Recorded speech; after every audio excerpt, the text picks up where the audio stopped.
Hey guys, welcome to Ring Steel TV. Today is episode 2 in our $500 1,000 yard steel elk challenge. Stay tuned.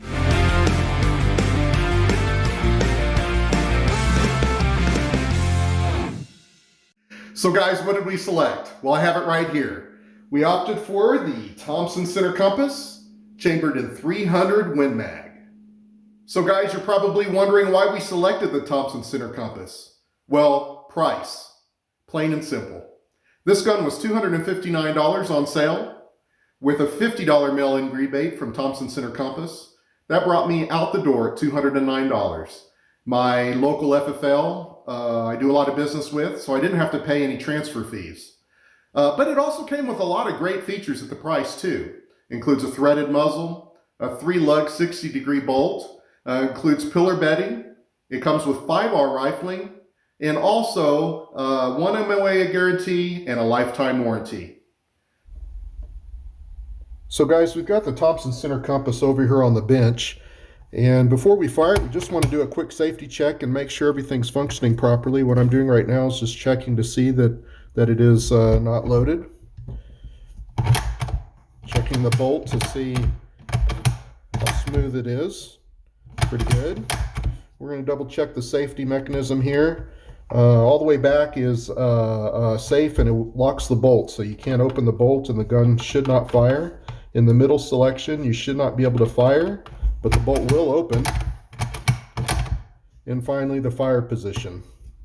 The trigger feels like it might be 5-6 pounds. Pretty good release, very little take up. What I'm going to do right now is run our Wheeler trigger pull gauge here and just see where it's breaking at. That one broke at 5.5 pounds. We'll do this a few times just to see. You know, this trigger's pretty nice for $209. Again, just over 5.5 pounds.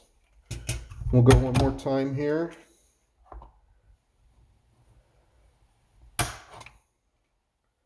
And 5.5 pounds. So it looks like we've got a consistent 5.5 pound trigger pull. Probably okay. This does have an adjustable trigger on it, and we'll take a look at that mechanism now. What I'm doing is taking the bolt out of the gun, and we'll just take it apart here. Take a look on the inside and see what it looks like. This is a composite stock from TC Compass. Like I said earlier, it should be pillar bedded. We're removing the stock now. And just looking at the action here, everything looks to be in really good shape. There's the trigger mechanism. You can see the sear engagement here. And then here's the adjustment for the trigger. I'm not going to adjust this right now. Just want to take a look at the gun before we fire it. Here you can see the composite stock. And what I notice already immediately is if you look in here, here's the pillar bedding down through the inside. And if we look on this side, that pillar should actually be touching the bottom of the receiver, but it's in there a good bit. We'll figure out what the measurement. Same with the top one here. It's recessed a little bit, so there's no metal and metal contact there. Might be something we want to fix, I don't know. We'll go shoot it and see how it does. So I'll put this back together. What we're going to do here is just check the fit of the receiver inside the, you know, it's a little loose, but it's not the worst thing in the world. So guys, what we're doing here is we're looking down into the bore. This is the shoulder area junction, the neck area, and here we're looking at the lands, kind of where they meet the ogive of the bullet. This gun has not been cleaned yet. This is a fresh video from the bore.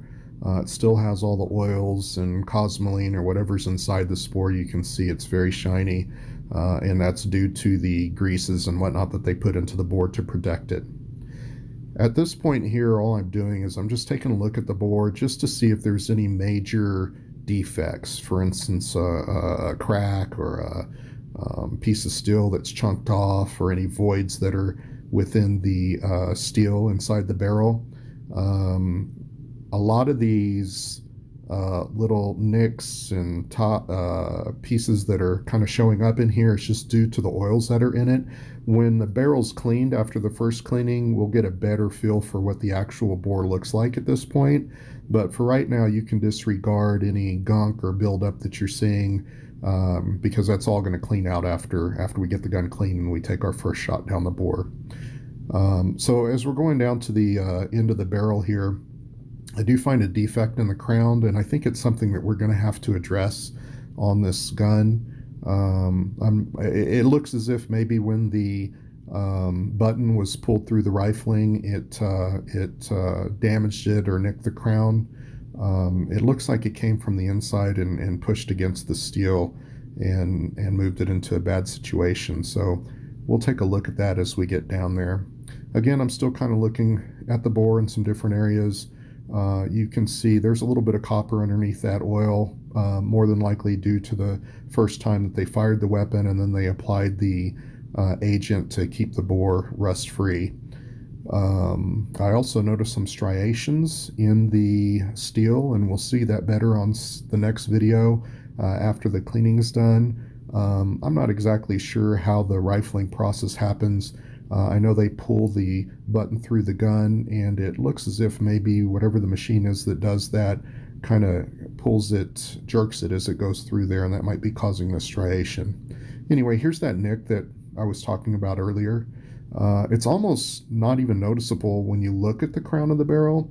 However, as you get the camera, the bore cam in there and get a good look at it, you can see that it definitely, it's not like it's nicked, it's like it's pushed in, and it maybe came from inside the barrel. So anyway, we'll move on to the next step. Guys, here we are at the range. We're getting ready to take our first shot with a Thompson center compass. This gun has been cleaned, it's been safety checked, and we're ready to take that first shot. We'll do a full break-in on this gun. I'll probably have a separate set of videos on rifle break-in, but here we go.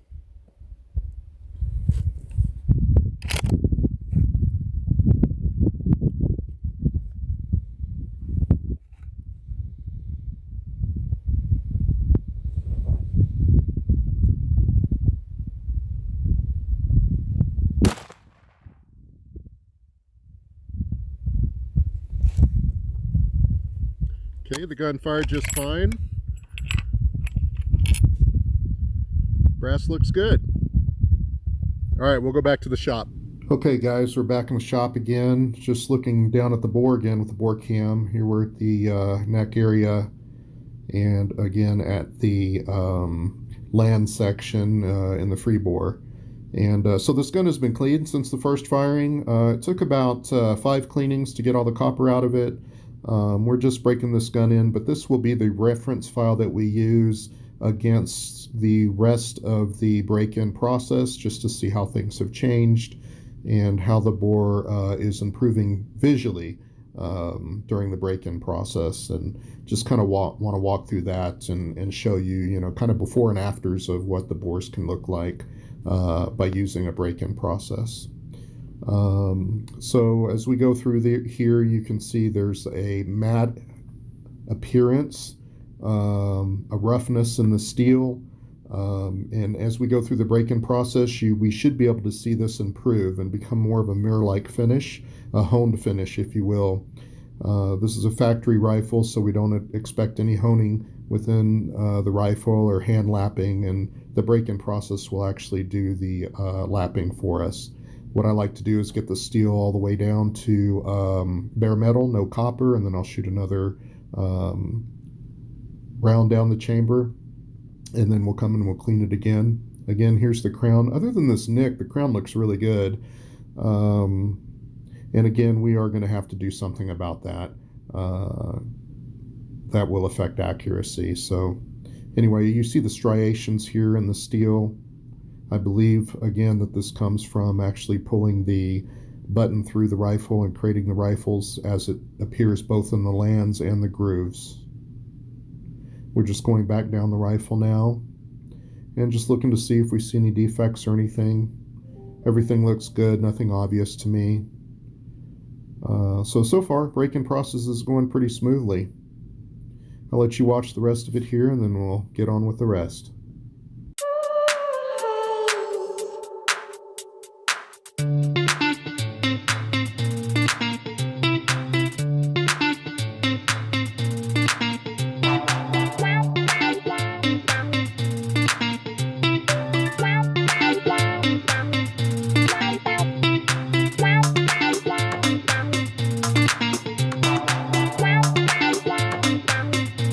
Hey guys, I hope you really enjoyed this episode.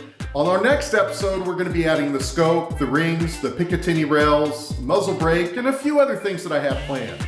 I hope you guys enjoy the content, and if you do, please hit the subscribe button. Until next time, thanks for watching.